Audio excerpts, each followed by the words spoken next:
Good evening everyone, সবাই কেমন আছেন?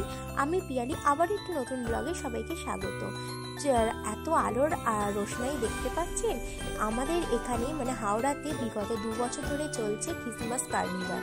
সেটা আজকে 31 তারিখ, সেটা চলবে 1 জানুয়ারি পর্যন্ত 2025-এ।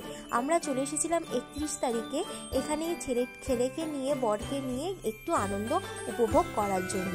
এখানে প্রত্যেকদিন কিছু না কিছু আর্টিস্ট আসছিল আমাদের আনন্দ দেওয়ার জন্য। তাছাড়া চলছিল নাচ গান, সাংস্কৃতিক অনুষ্ঠান। এখানে আমরা কার্নিভালের কেটে ঢুকে পড়বো। আর দেখতে পাচ্ছ সেদিনকেও কত ভিড় হয়েছিল, এভরিডেই এত ভিড় হচ্ছিল। আর দেখো আমরা ঢুকে গেছি ভেতরেতে, চারিদিকে কত আলো আর চারিদিকে কত স্টল বসেছে। খাবার দাবারের স্টল থেকে শুরু করে সমস্ত কিছু মানে কেনাকাটা, বাচ্চাদের জিনিসপত্র, বাচ্চাদের রাইডস প্রত্যেকটি এখানে ছিল। তাছাড়া মকটেল কাউন্টারও ছিল।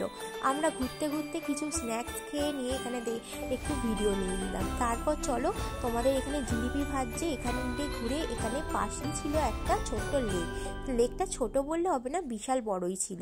তাছাড়া এখানে লাইন দিয়ে দেখো, লেকের পাশেই লাইন দিয়ে হয়েছে ফুড কাউন্টার।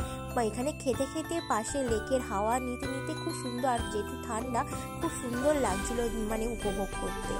তারপর আমরা এখান থেকে একটু সোজা রাস্তা দিয়ে হেঁটে চলে গেলাম লেকের পাশ ধরে। মানে পুরো রাস্তাটাই আলোর রোশনায় আলোকিত হয়েছিল সেদিনকে।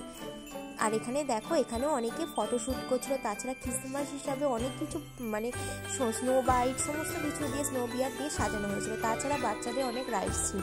তাছাড়া এখানে একটা জলের রাইডস ছিল যেটা সমস্ত বাচ্চারাই উপভোগ করছিল। তাছাড়া ছিল এখানে অনেক নাগরদোলা, বাচ্চাদের রাইডস। তাছাড়া এখানে ঘুগনি, অনেক রকম যেগুলো চটপটি খাবার যেগুলো বসেছিল।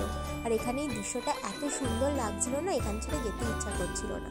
তাছাড়া যেহেতু ক্রিসমাস, সেহেতু মেরি ক্রিসমাস আর যীশু খ্রিস্টের জন্ম মানে উপলক্ষে এখানটা সাজানো হয়েছিল। তাছাড়া দেখো এখানটা একটু গরম ছিল বলে 2টো কুকুর ঘুমোচ্ছিল। আর আমার ছোট্ট সোনাটা দেখো এখানে খেলতে নামিয়েছি, যেই খেলতে শুরু করে দিয়েছে, সেই জন্য ওর একটু খেলাটাকে ক্যাপচার করলাম। তারপর আমরা একটুখানি, যেহেতু ঠান্ডা, চা কফি তো একটু লাগবেই। আর এই দোকানটার নাম শুনলে একটু হাসিই পেয়ে যাবে, ধপের চা। সেই জন্য এখান থেকে একটু কফি খেয়ে নিলাম। তোমার সাথে দোকানটা একেবারে স্টেডিয়াম থেকে বেরিয়ে একেবারেই সামনে ছিল দোকানটি।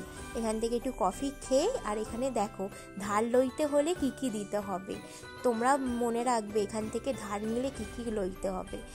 আর এখান থেকে আমরা এবার চলে যাব রাতের ডিনারের জন্য। ডিনারে আমরা রাত্রে কি খাবো সেই জন্য। চারিদিকে দেখো কত আলো, আর মনেই হচ্ছে না যে বছরটা শেষ হতে চলেছে, যেন মনে হচ্ছে কত আনন্দ করব এখনও। তারপরে এখান থেকে আমরা বিরিয়ানি নিয়ে আমি বিরিয়ানি খেয়েছিলাম, আর তোমার দাদা নিয়েছিল চাউ। চলো চাউটা, বিরিয়ানিটা নেওয়া হয়ে গেছে, এবার চাউটা নিয়ে নেবো। আর তোমার দাদাভাই এখান থেকে একটা এগরোল নিয়েছিল, দুজনে যেটা হাফ করে খেলাম, আর চাউটাকে বানাতে দিয়েছি। আমরা মিক্স চাউ নিয়ে নিয়েছিলাম একটা, আর একটা রোলটা খেতে খেতে তারপর আমরা মিক্স চাউটা নিয়ে বাড়ি চলে আসব।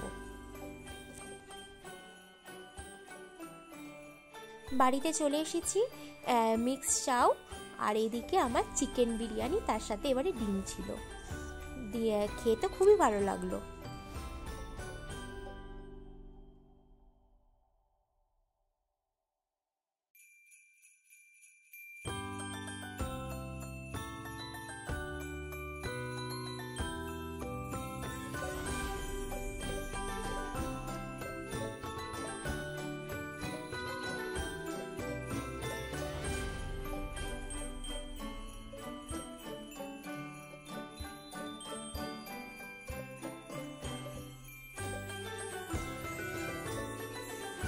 আজকের ব্লগটা এখানেই শেষ করছি।